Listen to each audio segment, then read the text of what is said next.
Hey, are you a business owner, entrepreneur, or professional? If so, we want you to apply to be a featured guest on our show. My name is Adam Torres, and I host the Mission Matters series of podcasts. I've recorded over 3,000 episodes, and we are just getting started. How do you know if you'd be a good guest to be on the show? Well, only one way to find out, and that's to apply, but I'm going to let you in on a little secret. We want guests that have a story to tell, guests with a brand, a product, or a service that can benefit my audience of listeners. If this sounds like you, go to missionmatters.com and click on Be Our Guest to apply. I'd love to talk to you and get to know more about your story. Again, head on over to missionmatters.com and click on Be Our Guest to apply. All right, now let's get into the show. Welcome to another exciting episode of Mission Matters. We host a weekly show where we bring on a wide variety of guests, and our ultimate goal is to create valuable content. So we host our show every Thursday, 4 p.m. PST. And this week's show is going to be focused on how important is branding for your business. And before we dive in, we definitely want all of our guests here to share a little bit more about themselves. Jason, I see you're down there. I just invited you up if you want to come say hello, but just give everyone a quick background. You know, our company is called Mission Matters. We're a media platform focused on the needs of entrepreneurs, executives, and experts. And our mission is to help amplify their purpose so that we can, number one, inspire and educate future generations. And then in short, share insights about our guests. So with that, I want to hand it off to Adam and Chanelle so that we can have them introduce themselves. And if anyone wants to come up and say hello, feel free to raise your hand and we'll pop you in to maybe ask some questions and get involved in the dialogue. But hey, Brody, I see you're down there as well. So just want to give you a quick shout. But with that, pass it off to Adam.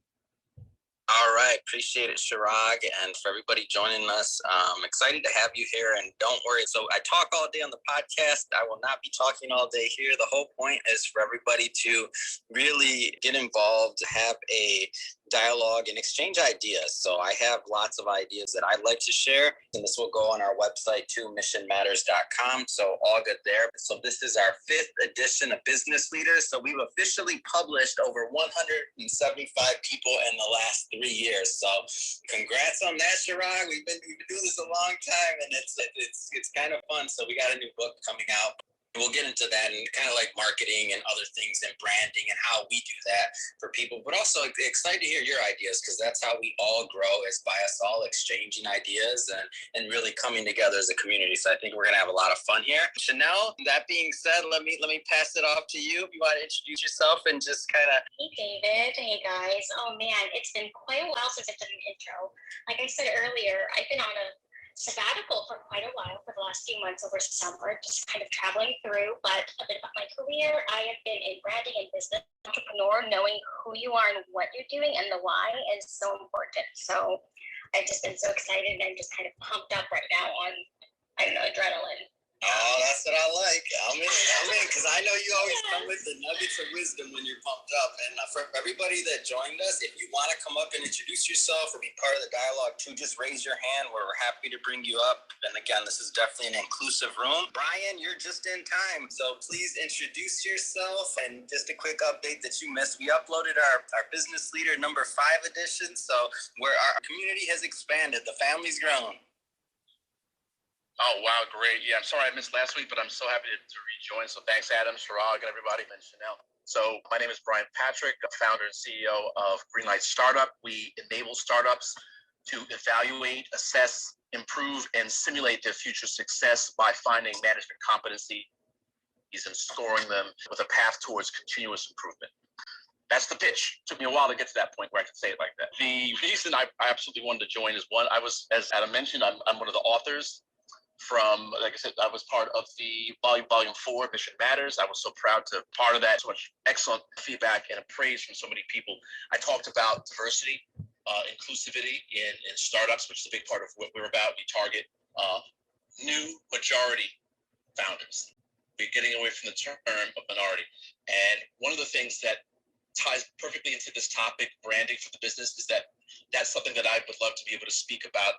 Our experience working with so many diverse founders, as well as diverse funders and investors, angel investors, people who work for venture capital, private equity, limited partnerships.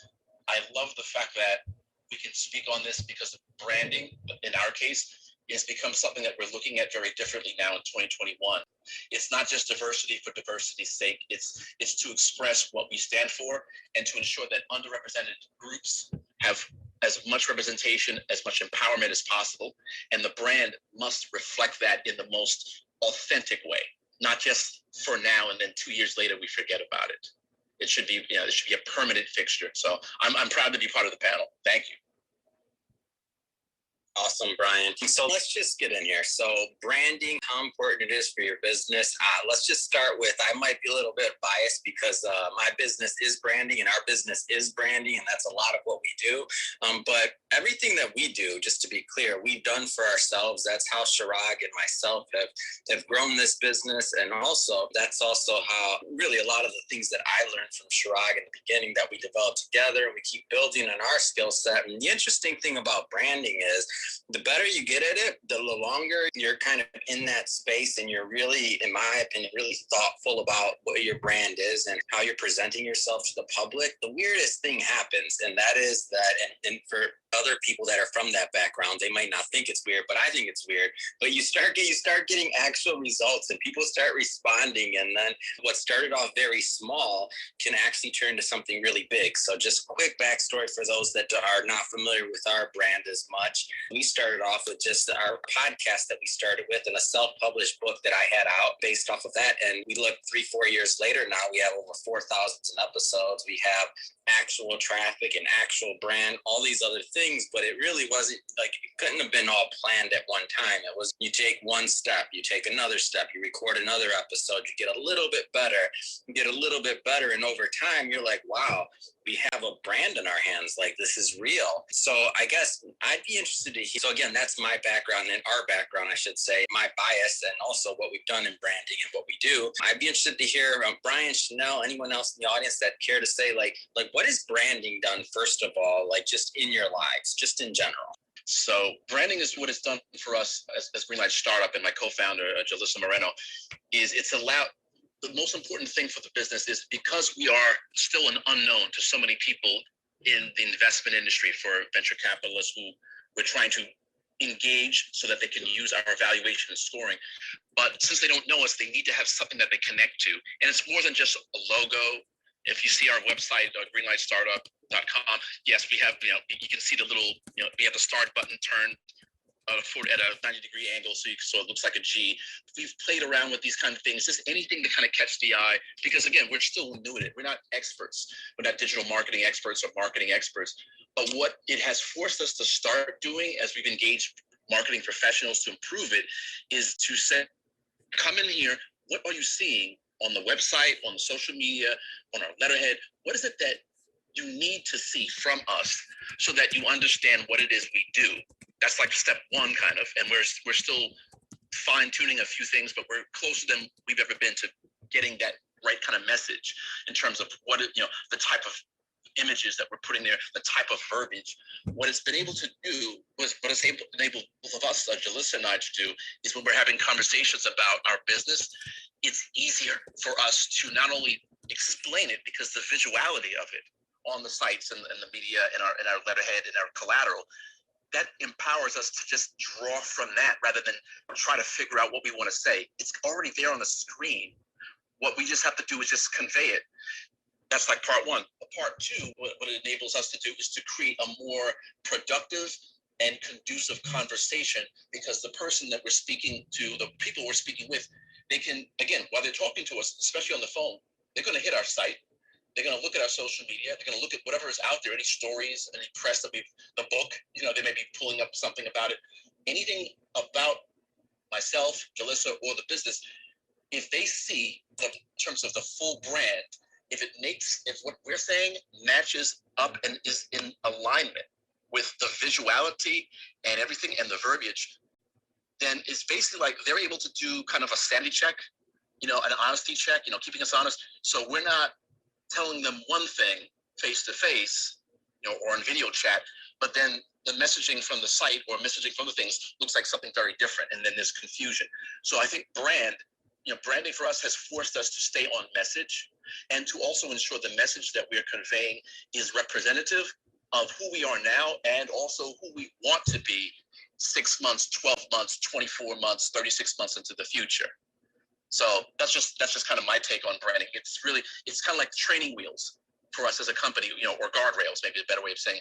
The guardrail ensures that we never veer off too far from our core competencies and the true value that we're supposed to bring.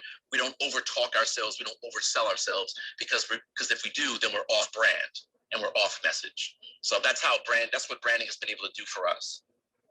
Oh, I love what you said, Brian. I'm just going to jump right in this because I heard you say that branding and the guardrails, it just triggered all these different thoughts because for branding for me, it's just has enabled me to ask the right questions. And since we're all on Clubhouse right now. And since Clubhouse has begun, a lot of us have created in-life experiences and meeting new people, especially for me. I think that with the mindset of someone that comes from branding marketing and asking deeper questions to kind of get to know people, it just makes everything translate so much more. It makes your experience of meeting people that much more enriching, Like I just feel like having surface level conversations just doesn't do it for me. So I feel like from our background of trying to figure out our whys, figuring out what we do from the business perspective really gives us a better experience when we're meeting new people. I don't know, that's just kind of my thing, because I said earlier, I've been on sabbatical, I've been on vacation for like 3-4 months now. And so I think coming from I guess we're all in branding, coming from our work experience, it just makes our life that much more better. I don't know. That's just kind of my hot take of what I'm currently thinking right now. It kind of weeds out like, okay, well, you say you are this way and you present yourself in this manner. How does it look like in real life? How are we translating in real life? And I feel like there's no better person than a branding expert, branding strategy person to really ask who are you really? What are you doing and why? And just kind of going a little bit deeper because I feel like we all do that deep dive and it's so much more interesting that way. I'm getting to know new people. So that's kind of my initial thoughts, but I'd love to hear from all of you. Yeah, I was gonna just add, I feel like when it comes to branding, it's thinking of the simplest way where you can kind of connect the dots and know exactly what they do without, whether it's from seeing a logo or a phrase, right? Like I think like probably the words that I automatically you think of like brands like a Nike, for example, right? Or you think different. I'm staring at my Apple computer right now as I'm saying that, but it just automatically connects the dots to whatever that company is, and it's doing it in the least amount of words, or where it doesn't even require an explanation. And it's something that will allow you to keep a legacy over time. So that's I think my way of seeing branding, and I guess how it kind of implies into all this. And Kaitlyn, I'm so happy. I was waiting for everybody to stop talking, but I said, somewhere in Austin, Texas, creating online brand experiences. I was like, she has to come up and talk. That's awesome. She does. I just want to do a quick plug-in for Kaitlyn because she is absolutely phenomenal. She's the sweetest little thing. Kaitlyn, welcome. So happy to see you. Hi, guys. I really don't want to interrupt the conversation. I know Chirag was speaking, but I think this is a really great topic, and kind of what I want to talk about is maybe a different point of view. So I am Kaitlyn. I am located in Austin, Texas. I'm a brand strategist and head of brand management. I do branding, website design, brand strategy. So a lot of different aspects, I'm sure as all you know. I think, point of view I want to come from or present is internal branding. I think that's super important. I came in when Brian was speaking, and of course Chirag mentioned kind of Nike's just do it. And so I think something that's not talked about too much, or at least I don't see it as much, is internal branding, really teaching your employees exactly who you are, exactly what your values are, exactly how they should present themselves, so that they understand exactly what they are supposed to represent, and that will automatically be translated over to the outside world, so that it's all a cohesive message and it's not kind of like a front. I love what you just said, Kaitlyn. That's so good. I think a lot of the smaller teams don't often have the processes in place. So it's so good. I'm sure that you see it as a brand strategist and working with different companies, that you must see that, I don't know, that they don't have the human resources, like the HR, the back end processes in place to kind of get the language consistent throughout across the board. So such a good point of view. I totally completely agree. I'm sure the others do too. All right. I like hearing stories. I like sharing stories. I'll give you a brand story from like something that Chirag and I did, and we had like a decision we make. And then welcome to have anybody else share stories of branding experiences that they think were interesting. Because I feel like case studies are thinking like that. It kind of just helps. It helps me. I learned that way. I'll just say that. And anybody that's joining us, by the way, just a quick shout out, Slandy. I know we've never met or anything like that, but I was looking at your branding and as I was listening to the conversation, I was like, oh, she knows branding. Founder of Divorce Coaching Goddess, author of The Girlfriend Guide to Break Up and Divorce, 12 Steps to Living Your Best Life Even After. I mean, I was like, whoa, there's some brands on here. There's some people in here. And again, we've never met, but great for having you join us. So anyway, let me get back to my story. So Chirag and I, we're about maybe a year and a half, you might correct me on this, by a couple of months or something like that, into our business. So we started this company, we're published, helping people be published, that kind of stuff. And the original name of our company was Money Matters Top Tips. And the reason for that name was I started out as a financial advisor. Like that was kind of like a legacy brand. And after like a long time of Chirag and I doing this, a year and a half in, I think we had over 1,500 podcast episodes at this point, like 1,500. And that's, in a year and a half of kind of working this business. And me and Chirag, we're looking back at the catalog. We're looking at the content we're putting out. Like the content's great, in my opinion. And I don't mean me, by the way, I mean the guests. Like we had amazing guests, and we still have amazing guests on our show every single day, or on our shows. There's 8 of them. But I tell Chirag, I'm like, man, as we are reevaluating the content, like only maybe 20% of our content was actually about money. So when the listeners were coming to our shows, or the show, I should say singular at that point, they're like, well, this episode's not about money. It's about something completely unrelated to it. So we had to make the decision. We basically said, okay, we either have to pick that niche and only do shows about money so that our audience grows faster and that we're more on brand, or we have to think of something new. So we made the decision not to limit ourselves by just pigeonholing me as a host in that money niche, number one, but number two, not like saying we have to just talk about money, because I didn't want to just talk about money too. I mean, I like talking about it, by the way, building businesses, things like that, but I also have other, interests. And so Chirag was, in my opinion, crazy enough to agree to this, because it's hard enough to build one brand, let alone to kind of segment your content and audience. And so what we ended up doing is we ended up launching 8 different shows with all different niches. And with those 8 different shows, we ended up 8 different social media platforms, I should say social media niches in terms of the content. So just for example, our money show now had its own YouTube channel, had its own section on the website, had its own Instagram page, and then go down the line. We also had our luxury show. That one was more obviously around luxury, around hospitality, things like that. Then we also had our innovation show. So our innovation show is about tech and about, tech startups. Speaking of that, we have our startup garage, right? That's very early stage sometimes, or people looking at their Series A rounds or things like that, or even B rounds sometimes.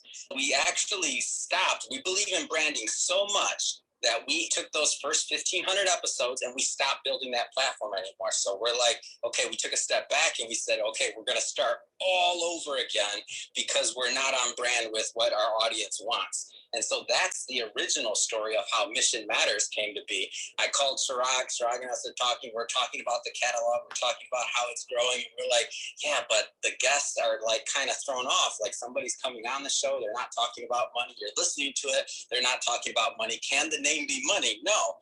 And then the Mission Matters part, that wasn't just a better brand, but it more aligned what my vision and Chirag's vision, our vision, was about, which was really providing the platform, or to provide the means for different entrepreneurs, executives, and experts to share their message with the world. So that was our original goal, and it just kind of opened everything up for us. And even though it hurt at the time to just start from scratch again, I mean, brand new website, I mean, start at zero podcast subscribers, starting brand new, right? After 1,500 episodes, just literally starting brand new. That's how committed we are to brand. So I just wanted to share like our branding story and how much we believe in it. But I'd love to hear if anybody else is willing to share either their story or maybe the story of a client. You don't have to say the names, by the way. I just know there's other branding professionals in the room. So you don't have to say any names if you don't want to, or I'm just providing the open space in the floor. All right, I have a quick one. I guess this is like my go-to favorite story because it's a fun fail, I think, a few years ago. And I'm just going to drop the names because he's no longer around. And I think it's always good to hear about the things that people are doing. I was working on a project with Larry King, and we were launching Sleep Like a King. So with the Sleep Like a King brand, we were putting together, I want to say, or we were trying to present, what was her name? Sean King. Sean King was his wife at the time. I think they divorced before he passed away, unfortunately, but we were trying to brand Sean King as the next kind of Martha Stewart, taking pieces of their travel experiences into this luxury lifestyle brand or e-commerce piece. So we had spent a lot of time on these press tours, talking about the brand, showing off the candles, the scents, and we had a really great brand story because we can paint a wonderful picture. I think when you play around with travel and their lifestyle, it looks really great. But I think the hard piece to this brand story was the actual representation of who is Sean King and does she represent what a home should feel like? Oh my goodness, am I going to get in trouble for saying this? I hope I don't get in trouble for saying all this. But I honestly think that it was a really hard sell because she's not naturally in the home, at least in my opinion. So with the launch of Sleep Like a King, and after it had launched, after all the press tours, I think that it was maybe my biggest e-commerce fail because the processes weren't in place. The audience, besides those that were the closest friends and family, it just didn't take to the market the way that they had thought that it would.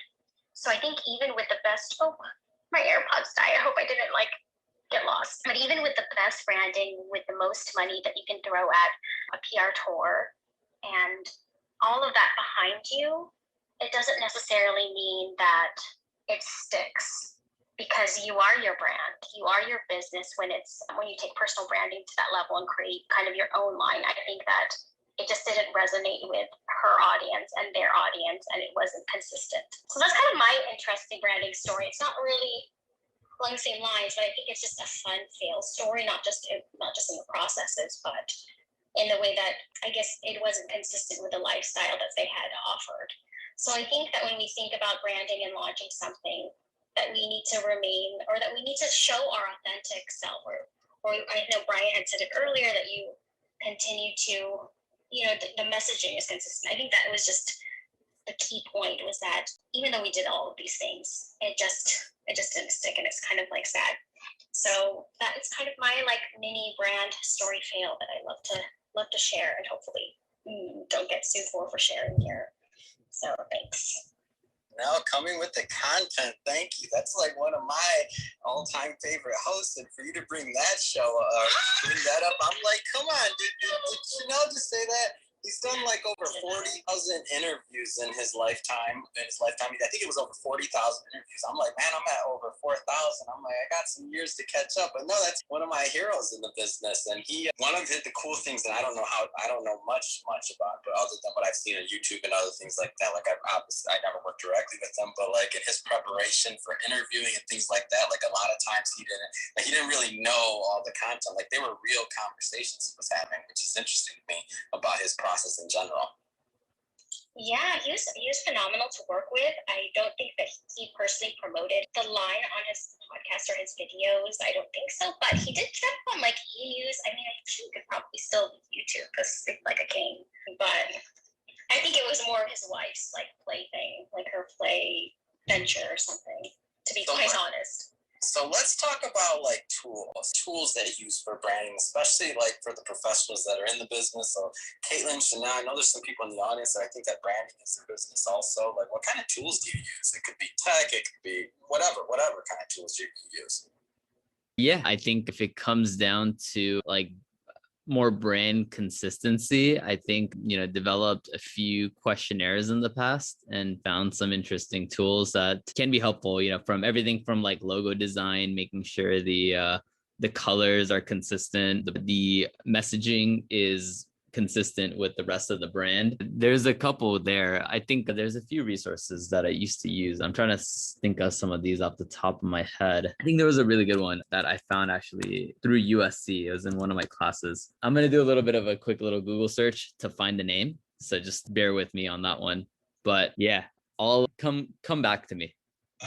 All good, no big deal there. So like, and then just even thinking like higher level on some things that we've worked on in the past. And so podcasting is a big side of what we do, obviously. And when I think about like when people are thinking about like being on brand and getting their brand out there and talking about things that matter to them. So for example, we have one podcast, Value-Based Care Podcast, and that's hosted by Ronnie Ketterpaul. And she's in the healthcare space. And when you look at her brand and what she's doing, I think sometimes people think that, let's say, podcasting or blogs or things like this, like once upon a time, I should say, I think it's changing quite a bit, but that kind of thing was only for people that were like either in entertainment or they had some, even books at one point that would be like, okay, well, what am I going to write about or things like that. But I think just branding and these platforms that have allowed us to get our message out have really provided space and to allow people to realize that, hey, they have value, that they can share it and that they have a message to share.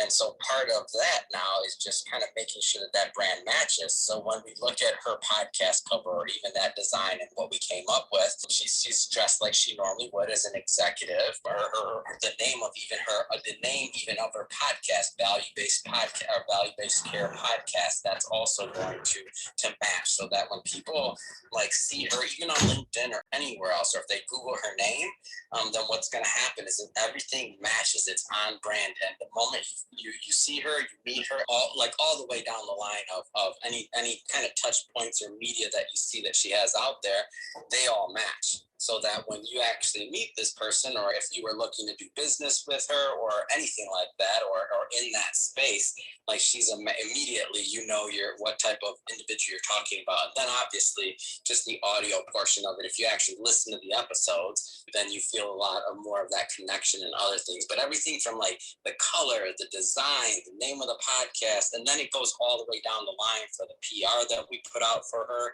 and all these other things, like everything matches. So there's like a consistent brand across the board. And she's not a business owner. She works for a very large healthcare name, which I don't know if she shares it on her podcast or not, but she works for a big name. And based off of that, like everything matches down the line. So even as an executive, like the point is, it's important to brand yourself, to make sure it's consistent. And what it's done for her is also just kind of allow her to stick out. So that's some of the basics that we use for branding. Of course, publishing, books, podcasting, blog posts, speaking events. That's another big one for branding, is making sure that if you're speaking or if you're doing things of that nature, that you're speaking at the right type of event that matches your brand and what you want to go out to the public. So for example, just going further down the line of the Ronnie, like she's more speaking at like healthcare events, or now, well, right now it's more like online, obviously. But if you look at all the past media she has out there that has to do with value-based care or privatizing healthcare or things like that,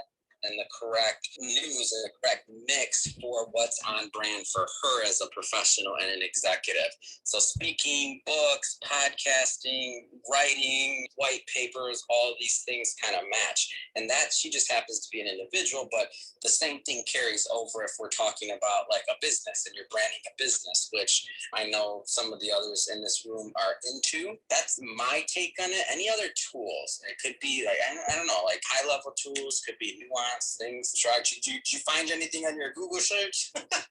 No, I wasn't able to find it. But the one thing I did want to chime in on, and I don't know if this is actually on par with your question or not, but I think you kind of hinted at it, right? When you're thinking about all these different verticals, whether it's podcasting or books or social media, or being relevant on the right platforms where your audience is, right? Especially if you're aspiring to be somewhere. I actually have a pretty cool story. And I was going to use an example, actually. I feel like Dwayne "The Rock" Johnson does an amazing job at branding himself, because a lot of the companies that he invests in or that he acquires or he's a part of is everything that's a part of his lifestyle. So Chanelle hinted at this, right? With being authentic to who you are and more so what you do and what your lifestyle is about, right? The reason why I bring up The Rock is because when it comes to driving cars, he actually owned a Ford truck before he started doing advertisements for them.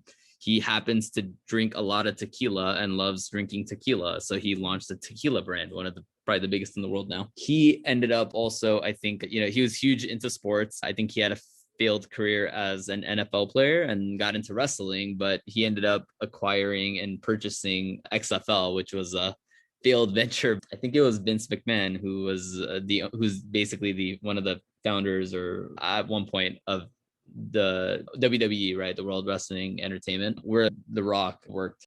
So, a lot of what he's involved in is directly part of his life, or it's a part of his lifestyle, but it's authentic to who he is. And I think that's part of the reason why I think he's one of the most followed people in all of social. I think with like 250 million followers alone on Instagram, not to mention all the other platforms that, he has a huge audience on as well. And it's all very interconnected because people can sense, especially immediately, if you're being authentic to who you are, and people will call you out on it. Like people will go crazy, especially if you have a big following like that.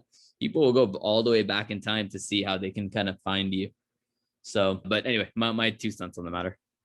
Anytime we can ever talk about The Rock is a good day, Chirag. That's all I gotta say. That's all I gotta say. Anytime we can talk about, what's it, $5 Productions? Like even that, like he's that detailed even to that point. I think he calls it. I might be off by a word, but it was like $5 Productions. 7, yeah. He does, yeah. $5. Yeah, no. You know the story, Chirag? Share it if you know it. Yeah, it was actually called, so it's $7 Production, and the reason is. Yeah, and the reason why it's called $7 Productions is because he at one point in his life only had $7 like literally in his pocket to his name. And so that's, I think, from when he was in wrestling and doing I think was going city to city in like his truck or whatever it was, there's one point in his life where he only had $7 to his name. And before he got recruited and before he joined the WWE. And so that was like how it launched. But there's always a story associated with a lot of his ventures as well, too. And it's like there's a lot of thought being put into how do you keep it genuine and authentic, even if you have a big voice and stature and an audience at that level. Yeah, he's great at that. That's why. And just the fact that we're talking about it right now. Like just the fact that we're talking about the name of his company, which is like an LLC, who knows, like whatever corporation, but it's not his name. And just the fact that we both remember that. Obviously, I was off on the dollar amount. Chirag's on point on the dollar amount. I'm all right with that. Just the fact that we remember that and we're talking about it, like that's the type of thing that like catching your brand and catching your brand voice can do. It can make it where even things that some people are just like, yeah, that's just part of what we have to do. And really just expand what you're doing overall. So, great. And Chirag, you brought The Rock. Come on, man. That's awesome. So does anybody else from the audience or otherwise want to share anything or their opinions on branding or anything of that nature? Just want to make sure everybody participates that wants to. If not, we're going to kind of wind this down and I'll let Chirag get, the kind of the final words and talk about, we do this move every week. I'll let Chirag chime in on that one or whoever else like to talk. I have one more if you want, Adam. Can use all the names. I think I'm clear. I was co-producer on a film called it was a short called Metrics that released beginning of the year, actually last year, 2020. And I was really proud to be part of that thing. And one of the Grant Berglund, who was the creator and the director, one of the challenges we had is he was creating Zeitgeist Productions. So Zeitgeist, again, spirit of the times. Again, I just did it because it was great. I knew him back in my Columbia University days. So he was a creative writing professor. He published multiple books, and he just he did like a sci-fi comedy metric. So it's incredibly prophetic because he predicted like isolation in this kind of funny story. These two people, I won't go through the whole thing, but two people who they don't really fall in love, but they get connected using artificial intelligence. But it shows while there is, while there's this connectivity, what it lacks is it lacks the ability of a true emotional connection. So that's where the humor comes out of it. They're connected, but yet not. But one of the things that we realized is just him producing the film, right? And for basically being able to release it, he already won like 7 different awards. One of the things that I talked to Grant about was you need to make sure that it's that when you brand what your films are, it's not just about you as the creator, you as the producer, you as the director. You have to be able to create and establish an entity that truly make Zeitgeist, reflect the namesake, but also it can't be about you just individually. The brand must reflect the work that you produce. There needs to be that kind of separation. Yes, you are the biggest part of Zeitgeist, but it can't be just about you. And I suspect that a lot of people have this difficulty, especially when you're small. At what point is the brand you? Like Dwayne Johnson, aka The Rock, is the brand, right? You can't pass that on to anybody else. It doesn't work, right? But for anyone outside of that, right, I think it's difficult for smaller companies especially when you have vivacious founders. I just kind of throw it out there that the challenge I had working with him is to be able to, extract himself from the production business itself so that he can promote it in the most authentic way. And it's not just him, Grant Berglund. It's Zeitgeist Productions and the work and the workflow and the work product that comes out of Zeitgeist, not just the things that Grant Berglund creates. And it's the same thing for myself. Greenlight Startup cannot be Brian Patrick and Jalissa Moreno. Yes, we are the two co-founders, but it has to be about Greenlight Startup and our services that we provide to the startup community and to investors. I think the challenge is sometimes the founder becomes brand, and that can be a positive, but it can also be a negative and a limiter. So I just wanted to leave off with that thought that for me, that's one of the biggest challenges for branding, knowing how to separate those two things. All right, Chirago, I'll let you take it from there. Yeah. Sure. Any fun? I see Jose just came up, but I'm not sure if he wants to introduce himself or he's got any last questions. Hey, welcome. I wasn't looking at my phone. Oh, that's awesome. You snuck in there. Good to have you. I got pinged by Brian a couple of times. I know you're catching kind of the tail end of this at the moment. I know we're about to wrap up, but I just wanted to say hi, welcome, all that good stuff. And you don't have to, by the way, if you want to share any last words on branding or anything of that nature, I want to make sure I open up that floor to you. Well, I hate to jump in and maybe step on anybody's toes, but man, you're dropping the mic. This is better. You're dropping the mic. This is better. Right on. Well, you're so good that we waited until the end to bring you up. Go for it. Bless your heart. Bless your heart. Well, I don't know. I mean, branding, so many different levels. We've seen such incredible examples in the last few years, especially, albeit that brands seem to be going more and more out of their way to be radically different so they'll be noticed. I mean, if you look at the brand, and I hate to go into politics, but if you look at the brand of our previous president, that in and of itself was a very heavily promoted brand. I mean, hell, these guys had their own network with Fox News, and a few had some others that were influential but small. So branding on that level, and still to this day does take on such an amazing life of its own. The breach between reality and the messaging of that branding, it strangely becomes a very blurry line.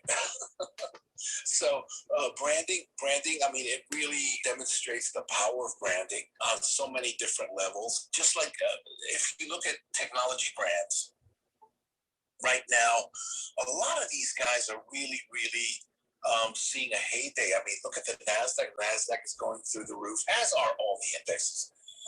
But especially the NASDAQ seems to have such resiliency in I'd say the last 2 weeks. I mean, it's kept my little portfolio afloat anyway.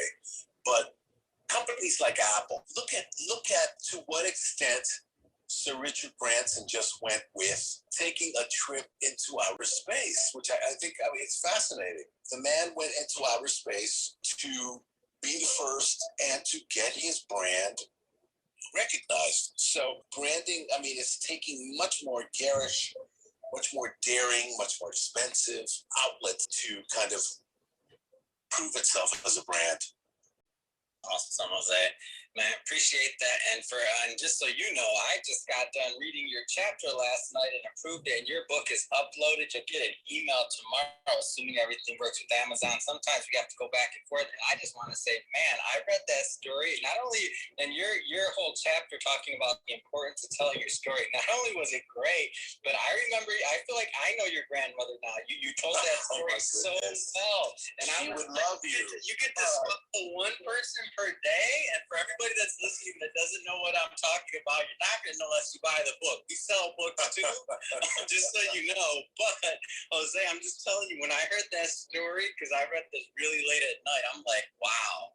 I was even thinking about it like, man, that's part of your brand and your story and your grandmother and shit. Yeah.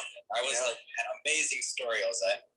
Thank you so much. Thank you. I hope I shot at reading about my grandmother. It's awesome. She was a really dynamic person.